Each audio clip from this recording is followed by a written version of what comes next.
Mamaya pa usukin natin yan. Bakit, Lord? Promise mo sa akin. Sige. Boss, di pa pwede. Saka na. Si Afwang. Ano? Si Afwang. Asa? Nandito.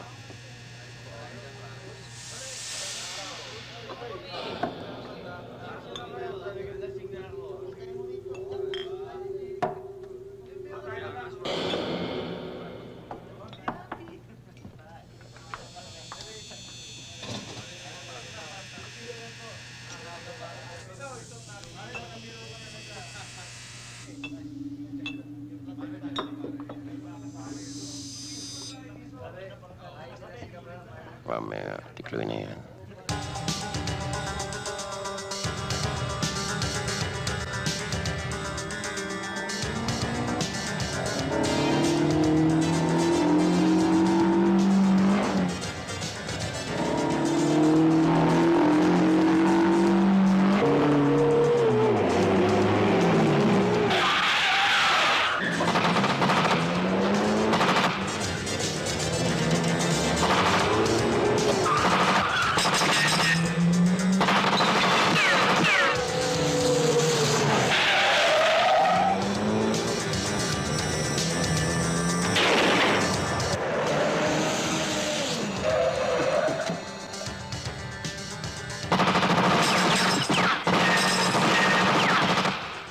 Puntahan nyo! Siguruhin nyo kapatay na!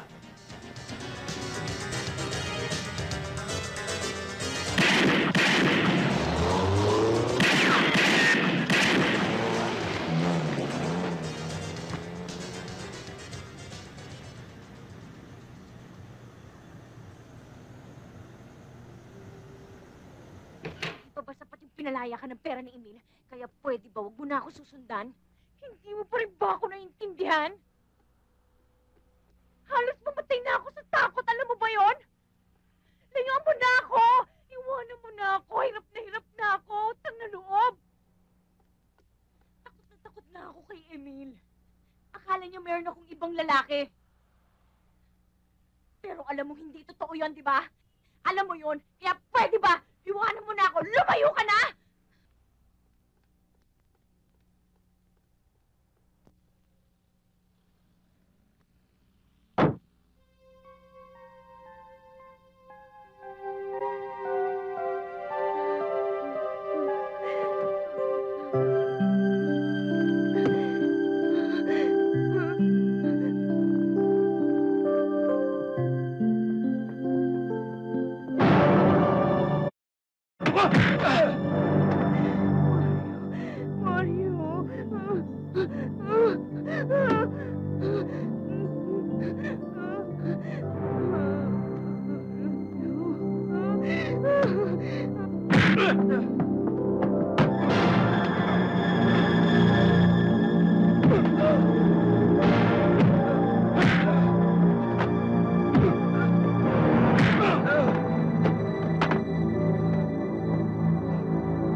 Walang hiya ka! Umangan ako! Ano? Hindi ko yung magagawa sa anak niyo! Anong tawag mo dito? Sino ang lalaking yan? Kapatid ko. Sinungaling! Meron bang kapatid na nakahawak? Ha? Ambisyoso ka rin. Sa dami ng babae. Mayaman at maganda pa pinili mo. Okay rin naman ang taste mo, no? Hindi siya mayaman. Kinukuha ko lang ang talagang akin. Bata pa kami. Magkasama na kami sa bayampunan. Nagkahiwalay lang kami nang makulong ako at napagbintangang hold-upper. Ganyan naman ang sinasabi ng mga kriminal eh. Kapag nahuli, napagbintangan lang. Ikaw pala ang dating nagmamayari ng puso ni Milagros. Pwes, bilhin mo siya sa akin. Bayaran mo ang lahat ng nagastos ko sa kanya. Kahit na ano, gagawin ko. Maging akin lang muli si Milagros. Ganon? Siguro na...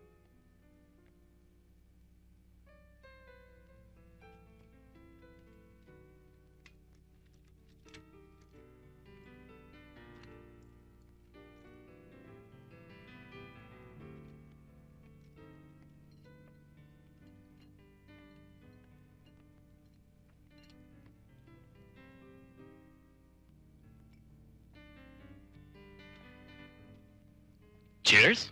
Thank you.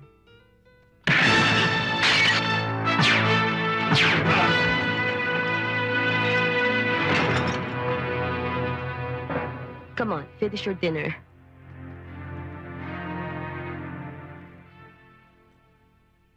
Hindi na ako bata. Alam ko ang ginagawa ko at kaya kong pangalagaan ang aking sarili. I grew up in the States. Wala ka sa Amerika. Nasa Pilipinas ka, nasa ilalim ka ng pangangalaga ko. Kung masangkot ka sa masamang barkada, walang ibang masisira kundi ako. Wala ka nang inisip kundi ang sarili mo lang. Nagmamalinis ka pa. Pinipilit mo maging santo sa mata ng mga tao. Pero ang totoo, hindi ka lang babaero. Wife beater ka pa. Shut up! Hindi mo alam ang sinasabi mo. Anong hindi? Mommy told me everything. Hindi ba totoong muntik na kayong mapatay nang pakialaman niyo ang asawa ng isang congressman? At hindi mo maiharap ang mami sa mga social gatherings dahil sa mo. Kaya hindi siya nawawala ng sa mukha, hindi ba?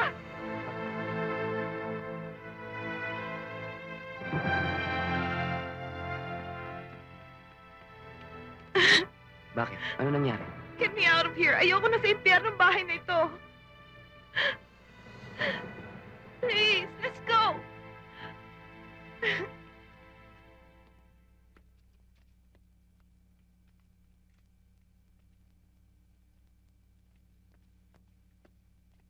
Bobby, subaybayan mo sila. Kapag may pagkakataon, tudasin. Paano si Marie?